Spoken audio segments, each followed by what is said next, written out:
Selection ಆಗಿ ಹೋಗ್ತಿರುವಂತ NavIC domestic ಅವರು welfare ಅಂದ್ರೆ ಅಡ್ಮಿನಿಸ್ಟ್ರೇಷನ್ ಗ್ರೂಪ್ ಅಲ್ಲಿ ಜಾಯ್ನ್ ಆಗ್ತಾರೆ. ಡೈರೆಕ್ಟ್ಲಿ ಇವರು ಬಂದು ಇಟ್ಕೊಂಡು ರಕ್ಷಣೆಯನ್ನ ಮಾಡ್ತಾರೆ. ಎಕ್ಸಾಮ್ ಯಾವಾಗ ಆಗ್ಬಹುದು ಅಂತಂದ್ರೆ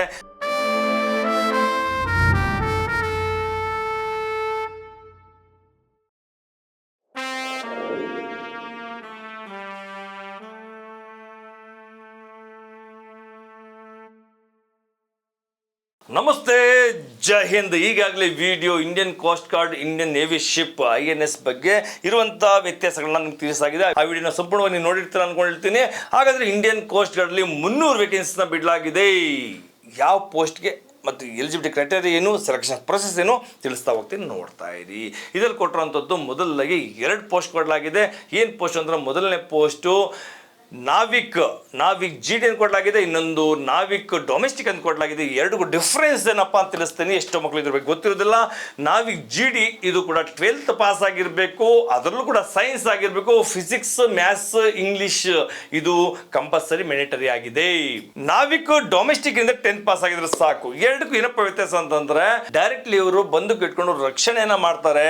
ಆದ್ರೆ ಡೊಮೆಸ್ಟಿಕ್ ಅಂತ ಬಂದಾಗ ಅವರು ಒಂದು ವೆಲ್ಫೇರ್ ಡಿಪಾರ್ಟ್ಮೆಂಟ್ ಆಗ್ತದೆ, ಇವರು ಸರ್ವಿಸ್ ಕೊಡುವಂತ ಕೆಲಸ ಆಗ್ತದೆ. ಕುಕ್ ಕೆಲಸ ಮಾಡುವಂಥದ್ದು, ಅಡುಗೆ ಮಾಡುವಂಥದ್ದು, ಅಥವಾ ಸಪ್ಲೈಯರ್ ಅಂತಂದ್ರೆ ಅವರಿಗೆ ಅಲ್ಲಿರುವಂಥ ಶಿಪ್ ಆಗಿರ್ಬೋದು, ಆಪರೇಟರ್ಸ್ಗಳಾಗಿರ್ಬೋದು, ಅಥವಾ ಅಡ್ಮಿನಿಸ್ಟ್ರೇಷನ್ ಏನಿದೆ ಅಡ್ಮಿನಿಸ್ಟ್ರೇಷನ್ ಕೆಲಸಕ್ಕೆ ಹೆಲ್ಪ್ ಮಾಡುವಂಥ ಕೆಲಸಗಳನ್ನ 10th ಮೇಲೆ ಅಪ್ಲಿಕೇಶನ್ ಹಾಕೊಂಡು ನಾವಿಕ್ ಡೊಮೆಸ್ಟಿಕ್ ನಲ್ಲಿ ಸೆಲೆಕ್ಷನ್ ಆಗುವಂಥವ್ರು ಈ ಕೆಲಸಗಳನ್ನ ಮಾಡ್ತಾರೆ. ಎರಡಕ್ಕೂ ಡಿಫ್ರೆನ್ಸ್ಗೂ ನಿಮ್ಗೆ ಅರ್ಥ ಆಗಿದೆ ಅನ್ಕೊಂಡಿರ್ತೀನಿ.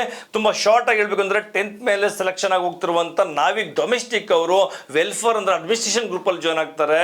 ಅದೇ ತರ ನಾವಿಕ್ GD ಆಗಿ 12th ಮೇಲೆ ಹೋಗ್ತಾರಂತ ಎಲ್ಲ ಸೈನಿಕರು ಕೋಸ್ಟ್ ಗಾರ್ಡ್ ಅವರು ಡೈರೆಕ್ಟ್ಲಿ ಡ್ಯೂಟಿ ಅಂದ್ರೆ ವೆಪನ್ ಇಟ್ಕೊಂಡು, ಬಂದೂಕು ಇಟ್ಕೊಂಡು ಇಲ್ಲಿಗಲ್ ಆಕ್ಟಿವಿಟೀಸ್ ನಡೆಸುವಂತ ಜಾಗದಲ್ಲಿ ಕೆಲಸಗಳನ್ನ ಮಾಡ್ತಾರೆ. ಹಾಗಾದ್ರೆ ಅಪ್ಲಿಕೇಶನ್ ಯಾವಾಗ ಬಿಡ್ತಾರೆ ಅಂದ್ರೆ ಅಪ್ಲಿಕೇಶನ್ 11th February 2025 ಗೆ ಶುರುವಾಗ್ತಿದೆ. ಲಾಸ್ಟ್ ಡೇಟ್ 25th February 2025 ಮುಗಿತಾ ಇದೆ. ಅಲ್ಲಿ ಅರ್ಥ ಕೇವಲ ನಿಮ್ಮ ಹತ್ರ 15 ದಿನಗಳು ಮಾತ್ರ ಸಮಯ ಇರ್ತದೆ. ಈ 15 ದಿನಗಳು ನೀವು ಅಪ್ಲಿಕೇಶನ್ ಹಾಕೊಬಹುದು. ಎಕ್ಸಾಮ್ ಯಾವಾಗ ಆಗ್ಬಹುದು ಅಂತಂದ್ರೆ April 2025 ಆಗ್ತದೆ. ಡೇಟ್ ಇನ್ನು ಕೂಡ ಕನ್ಫರ್ಮ್ ಆಗಿಲ್ಲ.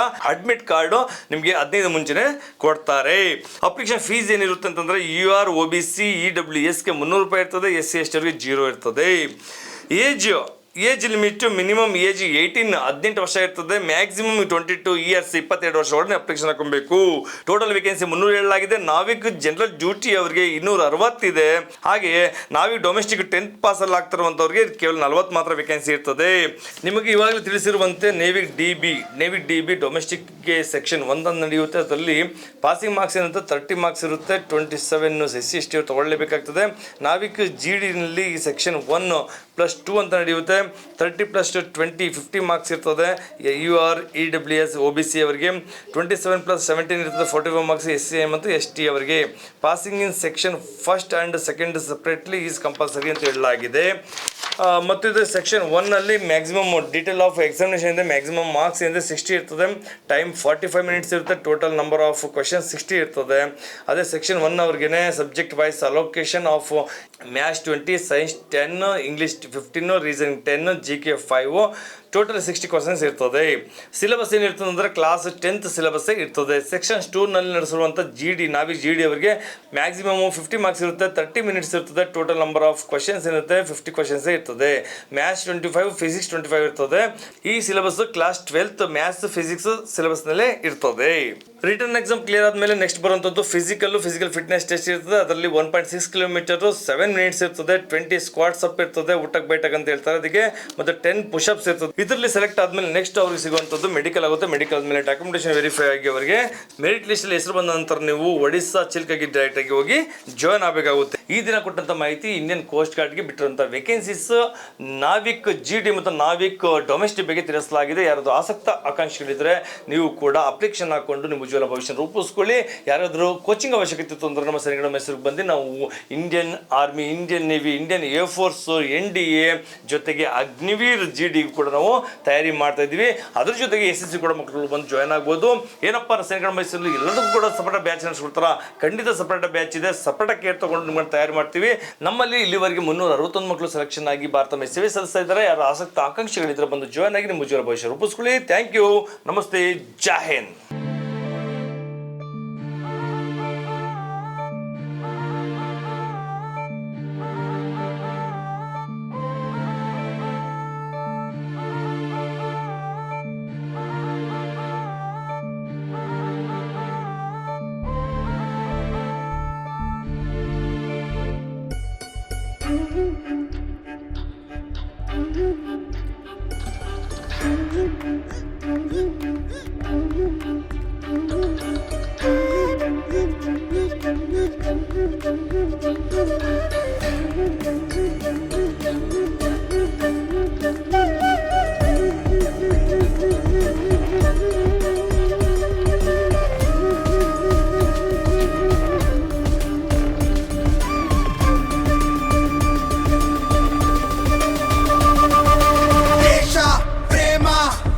ಶಾಂತಿ ಕ್ರಾಂತಿ ಸ್ನೇಹ ಮಂತ್ರ ಇದುವೇ ನಮ್ಮ ದೃಢ ಸಂಕೇತ. ಬೆಂಕಿ ಗೂಡ ಕೆಣಕ ಬ್ಯಾಡ ಜ್ವಾಲ ಮುಗಿಯೇ ನಾವು ಸ್ನೇಹಕ್ಕೂ ಬದ್ಧ ಸಮರಕ್ಕೂ ಸಿದ್ಧ. बोलो भारत माता की, बोलो भारत माता की, बोलो भारत माता की. ಕನ್ನಡ ಮಾತೆಗೆ, ಕನ್ನಡ ಮಾತೆಗೆ, ಕನ್ನಡ ಮಾತೆಗೆ. ಜಯವೆನ್ನಿ ಜಯವೆನ್ನಿ ಮತ್ತೆ ಮತ್ತೆ ಜಯವೆನ್ನಿ ಮನ ತುಂಬಿ ಜಯವೆನ್ನಿ ಭಾರತಾಂಬೆಗೆ. ಜಯವೆನ್ನಿ ಜಯವೆನ್ನಿ ಮತ್ತೆ ಮತ್ತೆ ಜಯವೆನ್ನಿ ವಿಶ್ವವನ್ನೇ ಬೆಳಗಿಸುವ ಭಾರತಾಂಬೆಗೆ. ಗಂಧ ಜೀವಾದಾತು ಸತ್ಯ ಧರ್ಮದ ರೆಕ್ಕೆಯೋ ಸೈನ್ಯದ ಕಿಡಿಯು ಸಿಡಿಲಿನಂತೆ ಹತ್ತಿ ಪಡೆಯೋ ಬೇಟೆಯೋ. ಯುದ್ಧಕ್ಕಾಗಿ ಸಿದ್ಧರಾಗಿ ಸಿಡಿಲ ಮರಿಗಳೇ ಹೆಜ್ಜೆ ಎರಡು ದಾರಿ ಹಲವು ವಿಶ್ವ ಗುಡಿಗಳೇ. ನಮ್ಮದಿ ಬಾವುಟ ನೀಲಿ ನವದಿ ಹಾರುತ ನಮ್ಮದಿ ಭೂಪಟ ತಾರೆಯಂತೆ ಮಿನುಗುತ್ತ. ನಮ್ಮದಿ ಬಾವುಟ ತಾಯಿ ಪ್ರೀತಿ ತೋರುತ್ತ ನಮ್ಮದಿ ಭೂಪಟ ಧರ್ಮವನ್ನು ಸಾರುತ್ತ.